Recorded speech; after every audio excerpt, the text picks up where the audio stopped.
नमस्ते प्रिय ज्वेलर्स। मैं आपका बहुत धन्यवाद करना चाहता हूँ कि आपने अपने दुकान के प्रति, अपने फैमिली के प्रति ये कर्तव्य और आपका फ़र्ज़ निभाया है कि एक इंश्योरेंस जो आपके ज्वेलरी दुकान को, जो आपके जनरेशनल वेल्थ को प्रोटेक्ट करती है, उसका आप आनंद उठा रहे हो। तो इसके हिसाब से आपने अभी ज्वेलर्स इंश्योरेंस तो ले लिया, अभी इनके डॉक्यूमेंटेशन और राइट प्रोसीजर्स क्या होते हैं एक क्लेम करने के वक्त, वो हम आपको आज ये हैंडबुक में समझाएंगे, जिसको हम ज्वेलर्स हैंडबुक बोलते हैं। तो आइए प्रिय ज्वेलर्स, आज हम समझते हैं कि हमको ये जो कंटेंट हैंडबुक दिया हुआ है, इसको हम कैसे पढ़ें और कैसे हमारे जो फॉर्मेट्स रहते हैं जिससे हम अपना डेली अगर अकाउंट्स मेंटेन करें तो हमारा क्लेम्स बहुत इजी हो जाता है, या हमको क्लेम्स आपका इंश्योरेंस कंपनी में बताने में बहुत मदद होती है। तो फर्स्ट जो मेन आता है वो है एक format for daily stock register. Okay, तो इसमें हमको क्या होता है, मान लीजिए आपका कोई स्पेसिफिक आइटम लॉस हुआ है, जैसे आपके ओवरऑल स्टॉक में से एक चेन या एक अंगूठी या एक ब्रेसलेट या कुछ भी एक या दो पदार्थ जो मिसिंग हो जाता है इन टर्म्स ऑफ थेफ्ट, तो उसको हम कैसे इस इंश्योरेंस में क्लेम कर सकते हैं। तो ये जो होता है ये आपका सैम्पल फॉर्मेट है जो आप डेली स्टॉक रजिस्टर में मेंटेन करना पड़ता है।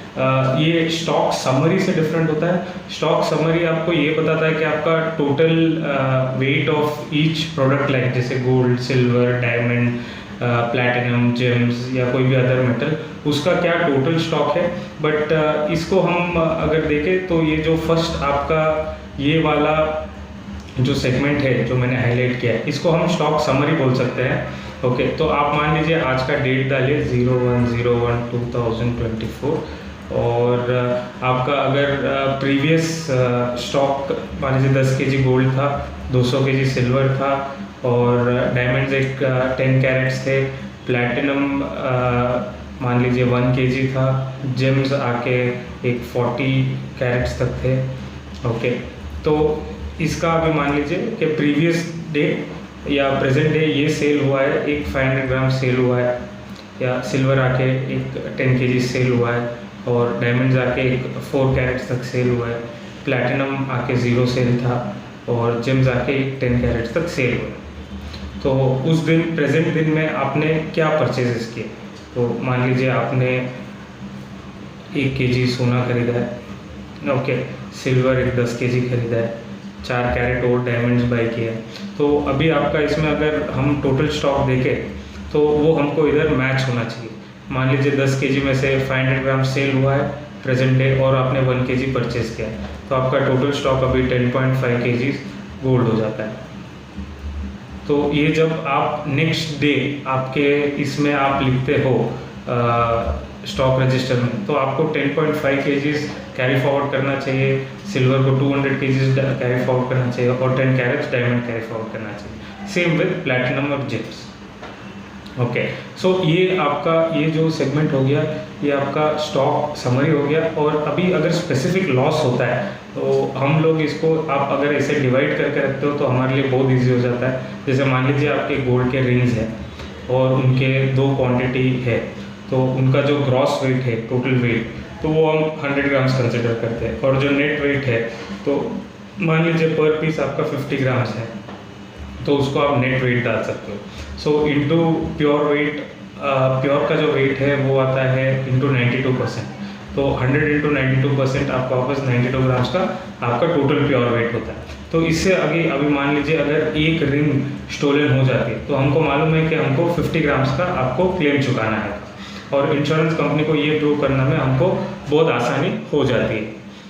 ओके, तो ऐसे ही सेम आप इसको कैटेगरी वाइज डिवाइड कर लीजिए कि आपका मान लीजिए ये आ गया गोल्ड मेन ऑर्नामेंट्स, ये आ गया गोल्ड वुमेन ऑर्नामेंट्स, ओके, ये आ गया आपका गोल्ड एंड डायमंड का वेट, ओके, जिसमें आप गोल्ड और डायमंड दोनों मिक्स रखते हो। फिर आ गया प्लैटिनम विद डायमंड्स का वेट, फिर आ गया गोल्ड एंड जेम्स का वेट।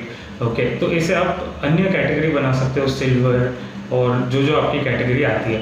तो उसके बाद उनको आप मेंशन कर लीजिए कि ये रिंग है, और ये कच है, ये नेकलेस है, ये वाला रिंग नेकलेस और सेट है। ओके, तो ऐसे आप इसको बाइफरकेट कर सकते हो और उनके क्वांटिटी और पीसेस आप लिख सकते हो।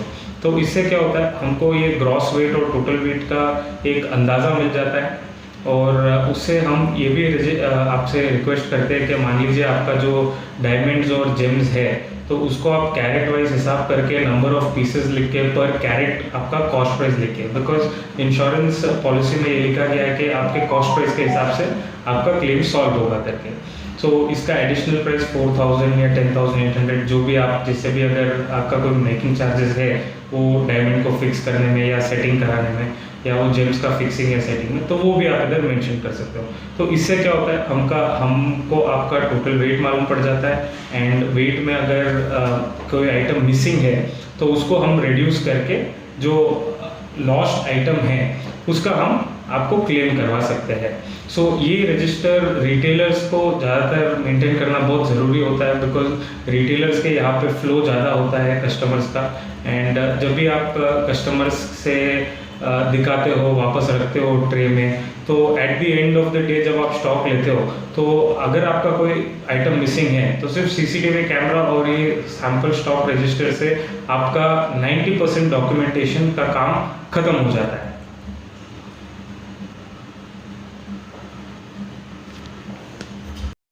तो मान लीजिए कि कभी भी आप कोई सैंपल कैरी कर रहे हो, जैसे आपके गुड्स हो गए, मटेरियल हो गए, उसको आप कहीं पे भी दुकान से बाहर कैरी कर रहे हो, जैसे आप मार्केटिंग के लिए जा रहे हो, या मान लीजिए किसी को बताने जा रहे हो, या लॉजिस्टिक्स वाले के दे के भेज रहे हो, या एग्जीबिशन में लेके जा रहे हो, ये भले इंटर स्टेट हो या इंट्रा स्टेट हो। ओके, तो इसका ये मतलब होता है ये वाउचर का कि आपका माल ऑनवर्ड्स जाएगा और फिर वापस रिटर्न आ जाएगा। तो इसमें ये हमारा एक सैम्पल फॉर्मेट है, आपको सिमिलर नहीं फॉलो करना है, बट आपको ये सोचना चाहिए ये जो स्पेसिफिकेशंस हम इधर मेंशन कर रहे हैं, जैसे डिलीवरी चालान नंबर हो गया या डिलीवरी चालान डेट हो गया, ओके, फिर जो ट्रांसपोर्टर नेम, फॉर एग्जांपल आप लेके जा रहे हो तो आपका नाम लिख दीजिए और आपका ट्रांसपोर्टेशन मोड लिख लीजिए। मान लीजिए बीवीसी या सीक्वल वाले या कोई लॉजिस्टिक्स प्रोवाइडर लेके जाए तो उनका नाम लिख लीजिए और उनका ट्रांसपोर्टेशन मोड लिख लीजिए। तो जनरली जो भी पार्सल्स का मोड रहता है वो होता है बाय रोड एंड एयर, तो बाय रोड एंड एयर लिख लीजिए। ओके, आपका अगर एम्प्लॉय जा रहा है तो एम्प्लॉय का नाम लिख लीजिए और फिर ये लिख लीजिए कि वो किससे जा रहा है, प्राइवेट बस से जा रहा है या प्राइवेट कार से जा रहा है, या उसका अगर कोई ट्रेन का टिकट बुक हुआ है तो ट्रेन का टिकट का नंबर लिख लीजिए और वो डिटेल्स इसमें अटैच कर लीजिए, एक जेरॉक्स लेके उसके ट्रेन का टिकट का। या अब मान लीजिए फ्लाइट से जा रहा है तो ये फ्लाइट से from this day to this day. तो शिप फर्म होता है जो आपका एड्रेस हो गया, आपका दुकान का नाम आ गया, आपका एड्रेस आ गया, इधर आप अपना कंपनी लोगो भी लगा सकते हो।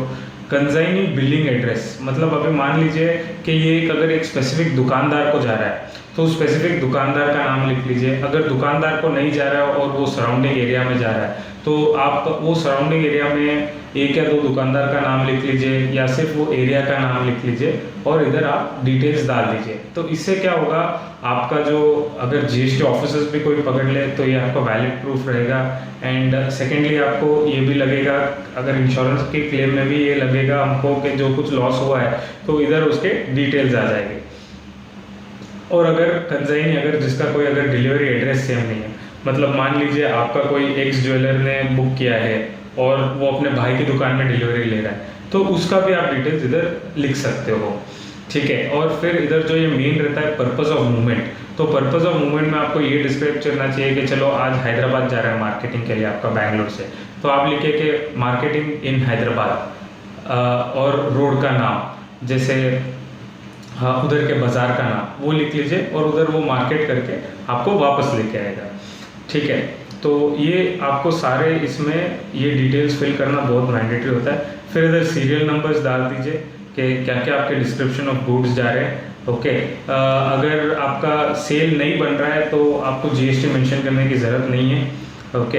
एंड अगर आप सब कॉलम्स मेंशन भी कर लेते हो तो इट इज़ वेरी इजी, आपको कोई दिक्कत नहीं है, ठीक है। फिर इधर सिग्नेचर ऑफ रिसीवर, अगर किसी को अगर हम माल दे के आ रहे हैं तो इसको आप एक इंटरेस्टमेंट जैसे भी यूज़ कर सकते हो, जहाँ आप इसका सील सिग्नेचर ले सकते हो। नहीं, इधर आपका सील सिग्नेचर डाल दीजिए और बाजू में आप ऑथराइज सिग्नेटरी करके अपने लड़के का भी या जो भी आपका कैरी कर रहा है तो उसका भी आप इधर सील सिग्नेचर डाल सकते हो। ओके, तो ये मेन पॉइंट होता है for carrying of valuables outside your premises for any of the marketing purposes. Okay, फिर हमको थोड़ी चीज़ें हैं जो ध्यान में रखनी चाहिए जब आप कैरी ऑफ वैल्यूबल्स करते हो। तो आप ऊपर का सेम या सिमिलर फॉर्मेट यूज़ कर सकते हो एंड आपको ठीक से ट्रांसपोर्टर का नाम डालना है, या अगर आपका ट्रांसपोर्टर अगर कोई थर्ड पार्टी लॉजिस्टिक प्लेयर नहीं है तो फिर आपका नाम या आपके एम्प्लॉय का नाम जो कैरी कर रहा है उसका नाम मेंशन होना चाहिए। Carry off valuables on purchase, या अगर आप मान लीजिए कि अगर आप कहीं से भी परचेस करके लेके आए हो तो आगे वाला बंदा भी आपको ये सेम फॉर्मेट देता है, और अगर सेल है तो फिर सेल बिल दे देता है आपके हाथ में। तो उसमें भी हम लोग रिक्वेस्ट करते हैं कि जब जो ले रहा है उसको आप एक छोटा सा फॉर्मेट बता के दो, जो हम नीचे आपको बताएंगे एम्प्लॉय एफिडेविट कैसे बनाते हैं। ये वन टाइम प्रोसेस होता है, आपको एक टाइम बना के अपने इसमें रखना चाहिए फाइल में, आपके अकाउंट सेक्शन में। So transit of valuables by logistic companies, तो अभी लॉजिस्टिक कंपनीज आप जिससे भी लेते हो वो आपको कोई ना कोई रिसिप्ट देते हैं कि आपका माल कैरी कर रहे हैं, एंड उसमें क्लियरली मेंशन होना चाहिए कि वो गोल्ड या वैल्यूबल्स या सिल्वर या प्लैटिनम या डायमंड्स जो भी है वो कैरी कर रहे हैं। ओके, एंड वो जो वाउचर होता है और इसके साथ ही आपका अप्रूवल वाउचर या सेल वाउचर, आपको जो डुप्लीकेट कॉपी फॉर ट्रांसपोर्टर होता है वो ट्रांसपोर्टर को देना है, ओरिजिनल कॉपी फॉर रेसिपिडेंट वो आपको ट्रांसपोर्टर को देना है, और ट्रिप्लिकेट फॉर सप्लायर जो होता है उसमें जो आपको इस लॉजिस्टिक कंपनी से रेसिप्ट मिलता है वो आपको स्टेबल करके आपकी फाइल में रखना चाहिए, which is a valid proof telling that आपने लॉजिस्टिक प्लेयर से ये वाला माल भेजा है। ओके, फिर इसके साथ आता है कि हम लोग आपको ये भी हैंडबुक से ये बताना चाहते हैं कि आप एक अटेंडेंस रजिस्टर मेंटेन कीजिए आपके एम्प्लॉयज़ के लिए, जिसमें आप उनका डेट डाल दिए, उनका नाम डाल दिए, और वो present, absent, half day, second half of the day या नॉट कम टू ऑफिस या जो भी डाल दीजिए। तो एक छोटा सा अटेंडेंस रजिस्टर भी मेंटेन कीजिए। आजकल तो बायोमेट्रिक का ज़माना है, तो एक बायोमेट्रिक हार्डली 4-5 हज़ार का कॉस्टिंग आता है, वो डालने से आपके बिजनेस को ड्यूरिंग क्लेम्स बहुत सारी चीज़ें एक अटेंडेंस रजिस्टर से हम लोग ट्रैक कर सकते हैं।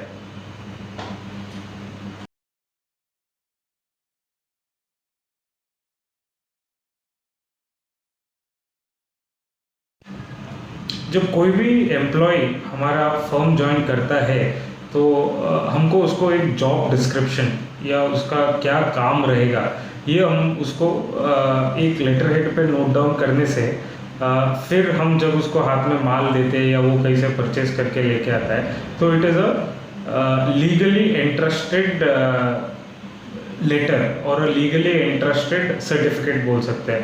तो फर्स्ट एक आपके लेटर हेड में जो भी आपके दुकान का नाम है वो इधर डाल दीजिए, और जो आपका एम्प्लॉय का नाम है उधर चेंज कर दीजिए। फिर उसका आपने क्या क्या जॉब डिस्क्रिप्शन है, अगर आप उससे सब काम करा रहे हो तो आप सब लिख लीजिए। अगर आप एक दो स्पेसिफिक काम करा रहे हो, जैसे आप आके रिटेल में हो तो आपका मैनेजमेंट ऑफ काउंटर करके ये मेन रहेगा।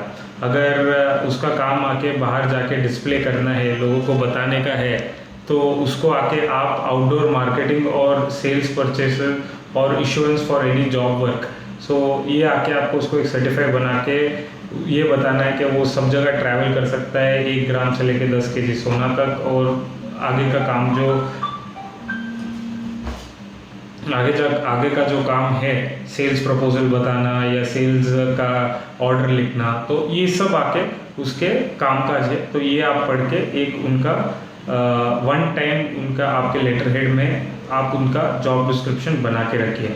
और जो एम्प्लॉयज़ ज़्यादातर ट्रैवल पे रहते हैं जिनके आप कस्टडी में माल देते हो, तो एक 100 रुपीज़ स्टैम्प पेपर पे आप उनका एक एफिडेविट बना दीजिए। तो ये एफिडेविट ये तय करता है कि ये जो बंदा है इसका काम आके सेल्स परचेज रहेगा, इसका काम आके डिस्प्लेइंग रहेगा, इसका काम आके कलेक्शन रहेगा, इसका काम आके मार्केटिंग रहेगा, और ये कहीं पे भी इशू करने के लिए माल जा सकता है। और इसने जो हमको पैन नंबर और आधार नंबर इसका दिया है विथ इसका जो घर का एड्रेस है, ये सब इसका सच्चा है करके एक एफिडेविट लेके उधर आप एक सील और साइन ले लीजिए। तो इससे क्या मालूम पड़ता है कि एक जो आपने एम्प्लॉय लगाया है वो सच्चा और ईमानदार आदमी है। सेकंड, उसका आके आपने वेरिफिकेशन तो किया है। जैसे आप कभी भी कोई भी ज्वेलरी एम्प्लॉय को रखते हो तो उसका 3-4 जगह आप पता करके रखते हो, जिसके हाथ में आप रिस्क ज़्यादा देते हो। पर भी ये वाला एफिडेविट कराने से एक जो आपका इंटरेस्टेड होता है, ट्रस्ट जो होता है, जो ट्रस्ट हम से फील कर सकते हैं या देख सकते हैं, वो एक पेपर फॉर्मेट में भी आ जाता है। इसके साथ हमारी ये सर्विसेज है कि पर पर्सन 400 रुपीज़ में हम आपका क्रिमिनल वेरिफिकेशन और आईडी वेरिफिकेशन करके देते हैं एम्प्लॉयज़ का। तो मेरा ये भी सजेशन है, वो भी वन टाइम करा के आप रखिए। तो इससे क्या होता है, क्लेम्स के दौरान आप इजीली डॉक्यूमेंट्स प्रोड्यूस कर सकते हो और क्लेम का आनंद उठा सकते हो। एंड ये उनका KYC डिटेल्स होता है एम्प्लॉयज़ का, जैसे उनका नेम हो गया, फादर्स नेम हो गया, मोबाइल नंबर हो गया, मदर्स नेम हो गया, मदर्स मोबाइल नंबर हो गया, वाइफ नेम हो गया, वाइफ्स मोबाइल नंबर और लैंडलाइन नंबर, इनका डेट ऑफ बर्थ, इनका ओरिजिनल रेसिडेंशियल एड्रेस जहाँ पे इनके पेरेंट्स रहते हैं, इनका अभी का रेसिडेंशियल एड्रेस जहाँ इनके वाइफ्स रहते हैं, और अभी का ये करंट एड्रेस जिधर पे ये रह रहा है, तो वो सब लेके, इसका डेट ऑफ ज्वाइनिंग लेके, आप इसका आधार कार्ड, ड्राइविंग लाइसेंस का जेरोक्स लेके और पैन कार्ड का भी जेरोक्स लेके इसमें अटैच कर सकते हो। क्रिमिनल वेरिफिकेशन रिपोर्ट हम लोग 400 रुपीज़ पर एम्प्लॉय में आपको बना के देते हैं, तो इसका भी लाभ आप उठा सकते हो। नेक्स्ट आपका आता है सबसे मेन, जब आप किसी को वर्क ऑर्डर या स्मिथ इशू देते हो। मान लीजिए आप किसी कस्टमर या कारीगर को कोई वर्क ऑर्डर देते हो, मतलब आप उसको काम के लिए अपना मटेरियल दे रहे हो, तो इसमें ये फॉर्मेट ज़रूरी है। वापस फॉर्मेट कॉपी सेम डिटो हमारे जैसा नहीं हो सकता है। आपको जैसे मेरे को जो छोटे मोटे वर्डिंग्स है वो आने चाहिए, जैसे शिप फॉर्म, इधर आपका एड्रेस, आपका नाम और आपका एड्रेस हो गया। कंजाइनी, अभी कंजाइनी ये होता है जिसके हम माल दे रहे हैं, जो कारीगर का नाम है, कारीगर का नाम आ गया, उसका एड्रेस आ गया, उसका GST नंबर है तो GST नंबर आ गया, जॉब वर्कर है तो सिर्फ नाम आएगा, और उनको आप इधर आपका चलान का ये वाला नंबर लिख लीजिए और उनको डेट डाल के आप उसको वर्क ऑर्डर या स्मिथ इशू बना के जो आप डिस्क्रिप्शन ऑफ गुड्स दे रहे हो, either if you are giving for repair please mention gold ornaments, अगर आप उसको बुलियन दे रहे हो फुल मैन्युफैक्चर करने तो गोल्ड बुलियन लिखिए। तो एंड इधर रिमार्क्स में आपको लिखना है कि handed over to this person with number of days to complete the work. तो मान लीजिए कोई कारीगर 10 दिन लेता है, 5 दिन लेता है, 2 दिन लेता है, तो वो रिमार्क्स में number of days for completion of work given वो भी लिख लीजिए। ओके, और अगर उनका जॉब वर्कर है, उनका GSTI नहीं है, तो उनका पैन नंबर आप लिख के इधर सिग्नेचर ऑफ रिसीवर एंड इधर आपका सिग्नेचर डाल के आप उनको दीजिए। वापस जैसे आपके पास मटेरियल आता है तो या तो ये स्लिप जो आपका डुप्लीकेट स्लिप होता है उसको आप फाड़ सकते हो उसका सिग्नेचर लेके, या उसका सिग्नेचर लेके आप रिसीव करके लिख के आप उस एंट्री को एंड कर सकते हो। नेक्स्ट आता है ऑथराइजेशन लेटर। ऑथराइजेशन लेटर कोई भी थर्ड पार्टी जिसके बिहाफ पे, मान लीजिए कोई कारीगर के बिहाफ पे उसका सब कारीगर आता है, ओके, BC सीक्वल के बिहाफ पे उनके लड़के लोग आते हैं, तो उनका आप फोटो और नेम एंड साइन लेके लिखिए उनके लेटर हेड पे जो आपके कारीगर है। वो इसका ये मतलब होता है कि वो लोग आपको ऑथराइज कर रहे हैं कि उनका जो माल है अगर उनको कुछ काम पड़ा तो आप इन दोनों को या इन 3 बंदों को जो भी आपसे डिलीवरी लेने आते हैं उनको आप बेझिझक इशू कर सकते हो। इससे आप ग्रॉस नेग्लिजेंस से बच जाते हो during an insurance claim. Okay, तो ये वाली जो ऊपर की सर्विसेज है हम लोग आके आपके दुकान पे आपका पूरा सेटअप करके जाते हैं, उसलिए हम लोग 1,18,000 चार्ज करते हैं, वन टाइम फीस ही है। ओके, तो इसमें आपको जो भी ऊपर जो हमने एक्सप्लेन किया है वो हम आपको फॉर्मेट्स और इसमें आपको सेटअप करके दे सकते हैं। ओके, अभी मेन पॉइंट्स टू रिमेंबर जो है, आप देखिए जब भी इन प्रीमाइसेस हो तो एक एम्प्लॉय और एक वॉचर रखिए। ये ज़्यादातर रिटेलर के लिए होता है क्योंकि बहुत ज़्यादा कस्टमर आते हैं और एक ही एम्प्लॉय सबको हैंडल करता है सुपरमैन जैसे, और उस टाइम बहुत सारे शॉप लिफ्टिंग और थेफ्ट के केसेस होते हैं। तो हम लोग आपको रिक्वेस्ट करते हैं कि कभी भी एक एम्प्लॉय और एक वॉचर रखिए जो डिस्प्ले में आपका माल बताता है और दूसरा जो कस्टमर पे ध्यान रखता है। Okay, so don't single-handedly handle a lot of customer at once. Keep one item in tray and a lot and then display the other. तो बहुत जगह हम देखते हैं शॉपकीपर्स टू शो ऑफ बहुत सारा आइटम एक साथ टेबल पे रख के कस्टमर को बताने लग जाता है। तो हमारी आपसे ये दरख्वास्त है कि आप एक या दो ट्रे एक बार के लिए रखें, उसमें से अगर सिलेक्शन नहीं हुआ तो उसको वापस नीचे रख के दूसरी चीज़ बताएं। तो इससे क्या होगा कि कस्टमर्स को बहुत ज़्यादा टाइम लगेगा और जल्दी सिलेक्शन हो जाएगा और आपका टाइम नहीं वेस्ट होगा, बिकॉज वापस इतना आइटम बता के वापस रखना भी बहुत बार मुश्किल होता है। और हम लोगों को डेली स्टॉक लेना है और आपका स्टॉक लेजर रखना है, बिकॉज इससे हमको मालूम पड़ता है कि अगर उस दिन किसी ने एक आइटम चोरी कर दी या कोई कस्टमर ने कुछ चोरी करके ले गया तो हमारा क्लेम्स ईजी हो जाता है।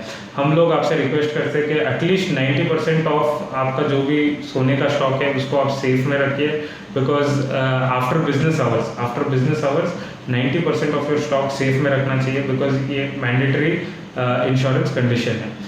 और even if you are going for lunch break या ऐसे कुछ भी छोटे से छोटे टाइम के लिए भी अगर आप दुकान मंगल करके बाहर जा रहे हो तो प्लीज़ अपने स्टॉक सेफ में रख के जाइए। CCTV camera good working condition में होना चाहिए, इसका डेट और टाइम चेक कर लीजिए और रिकॉर्डिंग चेक कर लीजिए।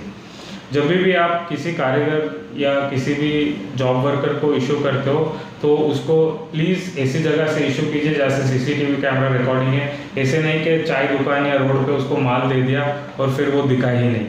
ओके, और proper and explained work order बनाइए जिससे हमको मालूम पड़े कि जॉब वर्कर को क्या आइटम किया है और उसको कैसे क्लेम हम सॉल्व कर सकते हैं। जिसको भी आप वैल्यूबल्स हैंड ओवर करते हो तो एक तो आपके पास ऑथराइजेशन लेटर होता है, सेकंड जब भी आप देते हो उनके ओनर को फ़ोन करके बोलिए कि हम इसके हैंड में मेटल हैंड ओवर कर रहे हैं करके, और फिर आप हैंड ओवर कीजिए। तो आपका रिस्क और आपका जो गलतियाँ रहती है वो बहुत रिड्यूस हो जाती है।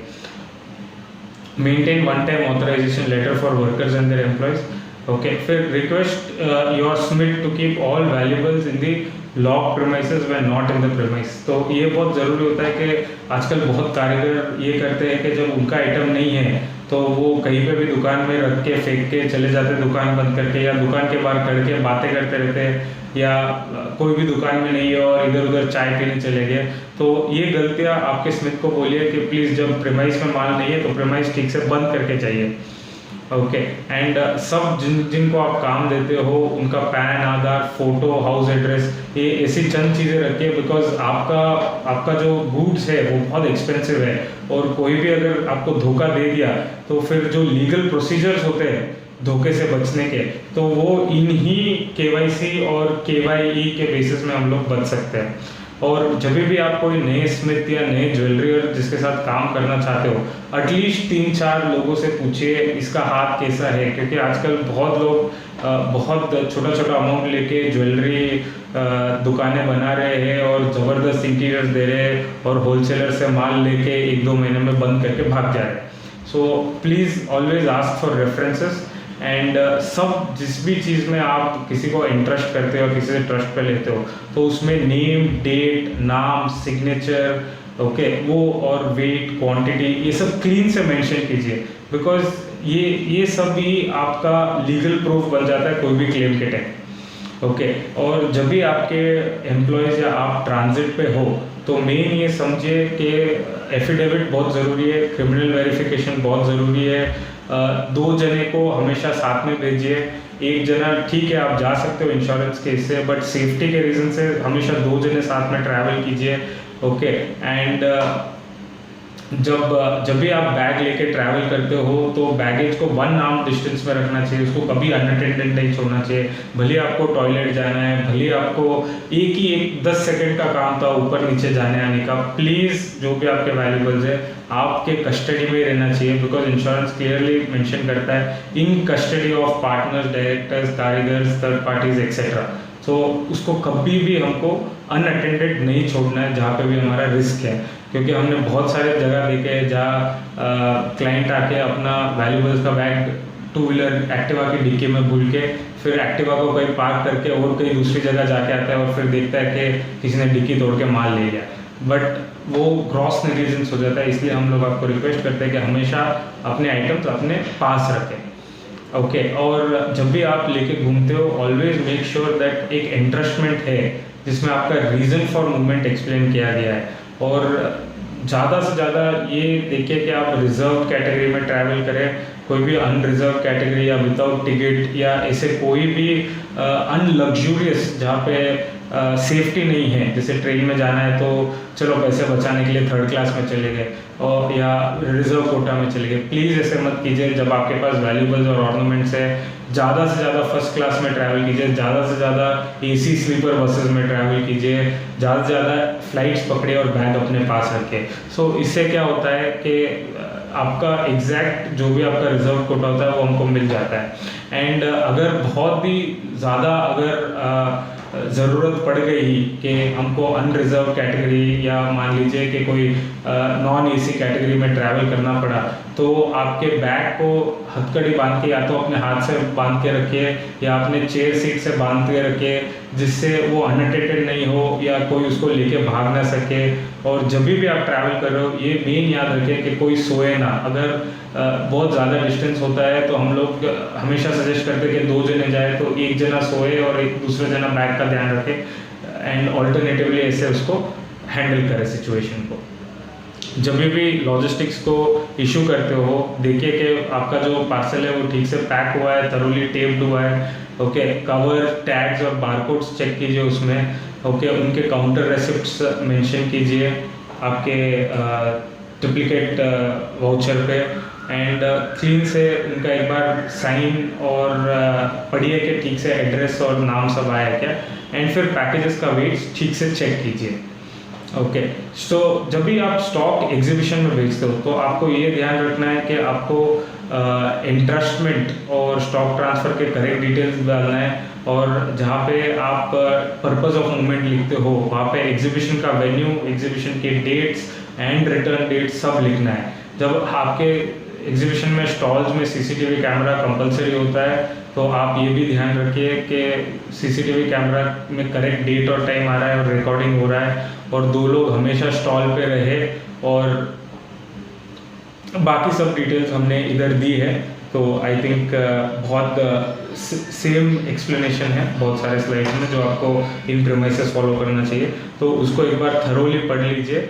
एंड दिस ये हम लोग बहुत इससे बोलना चाहते हैं कि ये जो वीडियो है it is a video to make sure that you know some of the safety practices from all our experience that was not followed by a lot of jewelers can be followed, but this is not the maximum thing that has to be followed। आपसे ये दरख्वास्त है कि आप अपने जो policy wordings है और जो पॉलिसी स्केड्यूल है उसको एक बार thoroughly half an hour to 45 minutes dedicate करके उसको ठीक से पढ़िए और फिर आपको डाउट्स उसमें अराइज होए तो कम बैक टू अस, या इस हैंडबुक में कोई भी अगर आपको डाउट्स आए तो कम बैक टू अस, तो हम आपको हेल्प करेंगे आपके बिजनेस को कंसील करने में।